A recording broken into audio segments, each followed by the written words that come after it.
What engineers and technologists can do। मैं technology के मैदान में गुज़िश्ता 20 बरस से हूँ। हर गुजरते दिन के साथ इस मैदान में हो रही हैं ज़बरदस्त तब्दीलियाँ।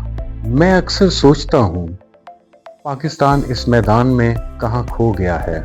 इस सवाल के जवाब की तलाश में मैंने गुजारा जिंदगी का एक हिस्सा उन मुल्कों में जो टेक्नोलॉजी की दौड़ में बहुत आगे हैं। इस प्रोग्राम में हम बात करेंगे टेक्नोलॉजी के उन पहलुओं की जिनकी मदद से हम अपने मुल्क को दोबारा बावकार बना सकते हैं। इंडस्ट्री को अपने पांव पे खड़ा करने के लिए इंजीनियरिंग और टेक्नोलॉजी की तालीम से वाबस्ता इदारे क्या कर सकते हैं। इसके अलावा हम बुलाएंगे बहुत से एक्सपर्ट्स को इस प्रोग्राम में, जिनसे हम बहुत से इंटरेस्टिंग टेक्नोलॉजी रिलेटेड टॉपिक्स पे बात करेंगे। ये सब और बहुत कुछ आप देखेंगे programme technology with doctor Haris Aziz, only on UOS TV। बिस्मिल्लाहिर्रहमानिर्रहीम, अस्सलाम वालेकुम। यूएस टीवी में programme technology with doctor Haris Aziz के साथ मैं आपकी मेजबान सुमेरा समर आपके सामने हाजिर हूँ। डॉक्टर साहब आपको खुशामदीद कहते हैं हम इस प्रोग्राम में। आज का जो हमारा टॉपिक है वो है एनर्जी लैंडस्केप ऑफ पाकिस्तान। हम सब जानते हैं कि आज का सबसे बड़ा जो प्रिवेलिंग मसला है वो ये है कि हमारे बिजली के बिल बहुत ज्यादा हैं। हर तरह के एनर्जी शॉर्टेजेस का सामना है हमारे मुल्क को, और लोड शेडिंग बहुत ज्यादा है। इन तमाम मसाइल की बुनियादी वजह क्या है, और हुकूमती सतह पे ऐसे कौन कौन से इकदाम करने चाहिए कि ये सब चीजें जो हैं हमारी आवाम के जो सारे मसाइल हैं ये हल हों। सर क्या कहेंगे इस बारे में? Thank you. बड़ा रेलिवेंट और बड़ा कंटेम्परेरी आपने जो टॉपिक और सवाल किया है। मतलब हम लोग कहते हैं कि बिजली के बिल बहुत ज़्यादा हैं, ज़िंदगी बड़ी मुश्किल हो गई है, हुकूमत क्या कर रही है? अच्छा, अब बिजली के बिल ज़्यादा हैं और यहाँ से हुकूमत क्या कर रही है, इसके बीच में एक बहुत ही कॉम्प्लेक्स सा एक नेटवर्क है, कॉम्प्लेक्स से सिस्टम है, जिनको आज हम कोशिश करते हैं एक्सप्लोर करने की, समझने की। कुछ हमको समझ आ जाए तो हमें ये भी समझ आ जाए कि क्या मजबूरियां हैं हुकूमत की, क्या उसके इख्तियार में और क्या उसकी मजबूरियां हैं, हम लोगों के इख्तियार में क्या है और क्या हमारी रिस्ट्रिक्शंस हैं। तो एनर्जी लैंडस्केप को अगर आप पाकिस्तान के एनर्जी लैंडस्केप को, एनर्जी जिसको हम इलेक्ट्रिसिटी कहते हैं, बेसिकली एनर्जी को हम कन्वर्ट करते हैं इलेक्ट्रिसिटी में। पाकिस्तान की एनर्जी बड़ी एक मुनफरिद सी है कि जिस तरह हमारे पास नेचुरल रिसोर्सेज भी हैं, हमारे पास फॉसिल फ्यूल्स भी हैं और साथ में हम कुछ एनर्जी इंपोर्ट भी करते हैं। तो इस तरह करके एक बड़ा कॉम्प्लेक्स सी और बड़ी डाइवर्स सी हमारी एनर्जी सोर्स है। फिर जो एनर्जी सोर्स है उससे आगे उसकी ट्रांसमिशन है। ट्रांसमिशन के हवाले से भी पाकिस्तान माशाल्लाह एक लेंथ के हिसाब से एक बड़ा मुल्क है हमारा, नॉर्थ टू साउथ। और बड़ी लंबी ट्रांसमिशन लाइंस हैं और वो भी डिस्ट्रीब्यूटेड हैं मुख्तलिफ प्रोविंसेस के अंदर। और फिर उसके बाद ट्रांसमिशन से आगे है डिस्ट्रीब्यूशन, डिस्ट्रीब्यूट होती है और फिर हम तक, आम लोगों तक पहुंचती है। तो ये पूरा एक सारा नेटवर्क है जिसको हम समझेंगे तो ही हमें समझ आएगी कि इसके अंदर में क्या मसाइल हैं और क्यों लोड शेडिंग है या क्यों बिजली के बिल ज्यादा हैं। सही। अच्छा सर, एक कॉन्सेप्ट हम बहुत सुनते हैं आजकल रिन्यूएबल एनर्जी का, जिस पे हम्म इंटरनेशनली बहुत फोकस किया जा रहा है।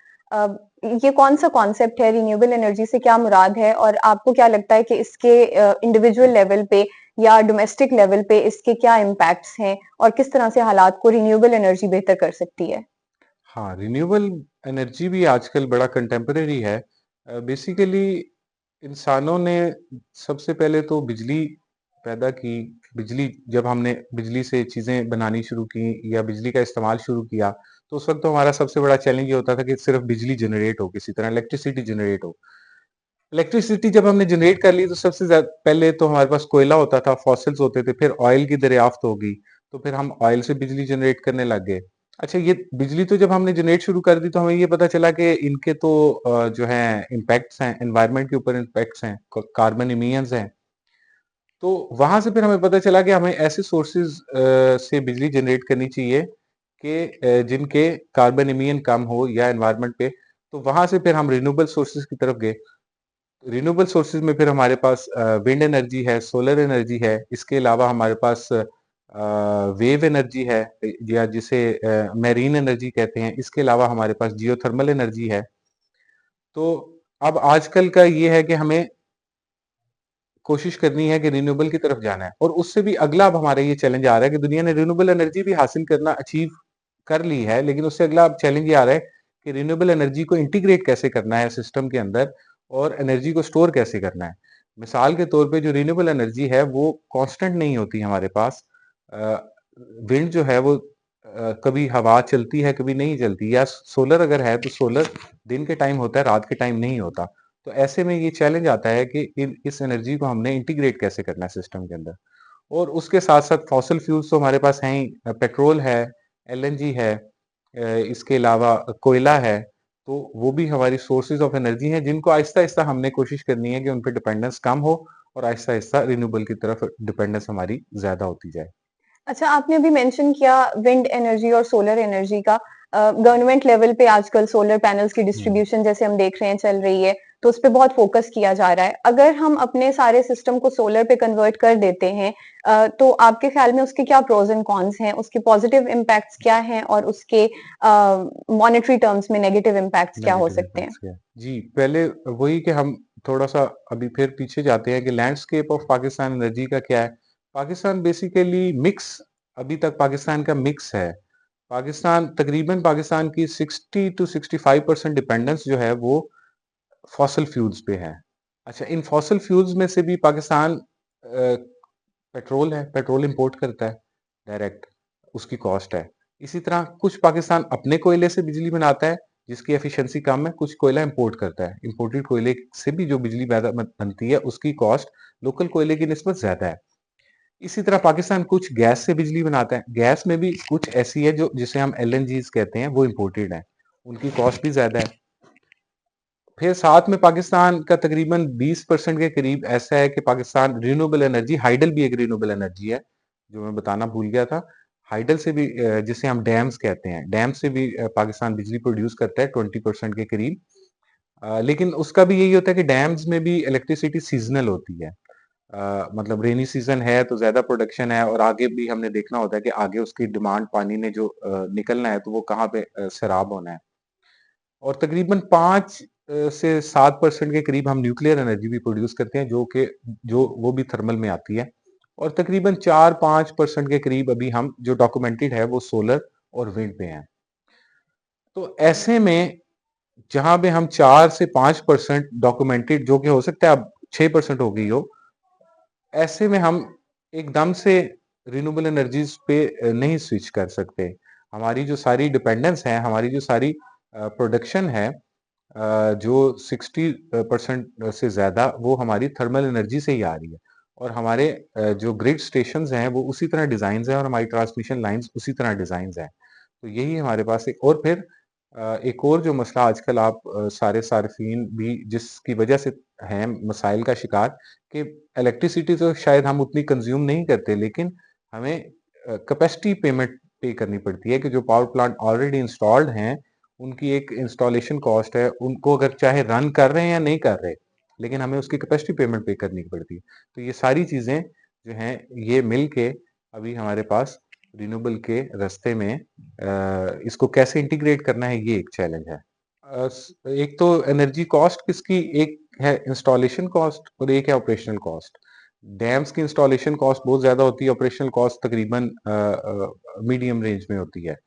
सोलर का ये फायदा है कि इसकी इंस्टॉलेशन अपफ्रंट कॉस्ट है, लेकिन सोलर की रनिंग कॉस्ट बहुत कम है। इसी तरह से पावर प्लांट्स की हैं, उनकी कुछ ऑपरेशनल कॉस्ट है, कुछ रनिंग कॉस्ट है, कुछ मेंटेनेंस कॉस्ट है।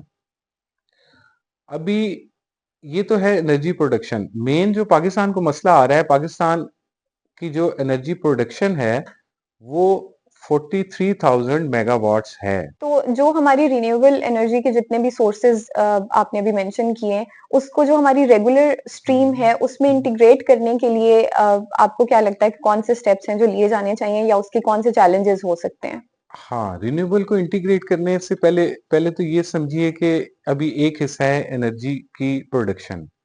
पाकिस्तान के पास जो प्रोडक्शन कैपेसिटी है, ऑयल, कोयला, एलएनजी, डैम्स, सोलर मिला के ये तकरीबन 43,000 मेगावाट्स आर है। अच्छा, 43,000 आप उसमें यूनिट्स में ना जाएँ, आम सुनने वालों के लिए। और पाकिस्तान की जो पीक डिमांड है, जो अगस्त के महीने में पीक डिमांड होती है, वो पाकिस्तान की 31,000 मेगावाट आवर्स है। यानी कि हमारी प्रोडक्शन कैपेसिटी 43,000 मेगावाट आवर्स है और हमारी पीक डिमांड जो अगस्त के महीने में होती है वो 31,000 32,000 के करीब है। जबकि सबसे कम हमारी जो डिमांड होती है 7,000, जो कि फरवरी के महीने में होती है और सर्दियों में कम हो जाती है। तो अब 43,000 प्रोडक्शन है, तो सवाल ये है कि फिर लोड शेडिंग क्यों होती है? तो वो बेसिकली जो 43,000 मेगावाट आवर्स प्रोडक्शन कैपेसिटी है, वो यानी कि 1 घंटे के अंदर मैक्सिमम हम इतना प्रोड्यूस कर सकते हैं। लेकिन जिस तरह बताया कि डैम्स भी सीज़नल होते हैं, विंटर में कम हो जाती है उनकी प्रोडक्शन, समर में ज़्यादा हो जाती है, और सोलर भी सीज़नल होती है और इस तरह करके। और कई पावर प्लांट्स हम रन करते हैं, कई नहीं करते और डिपेंडेंट होते हैं ऑयल पे, कई दफ़ा मेंटेनेंस के भी इश्यू आते हैं। और आपको मज़े की बात बताते हैं कि पाकिस्तान की पीक गैप रहा है पाकिस्तान में। पाकिस्तान मैक्सिमम जो डिस्ट्रीब्यूट कर सका है वो 25,000 डिस्ट्रीब्यूट कर सका है।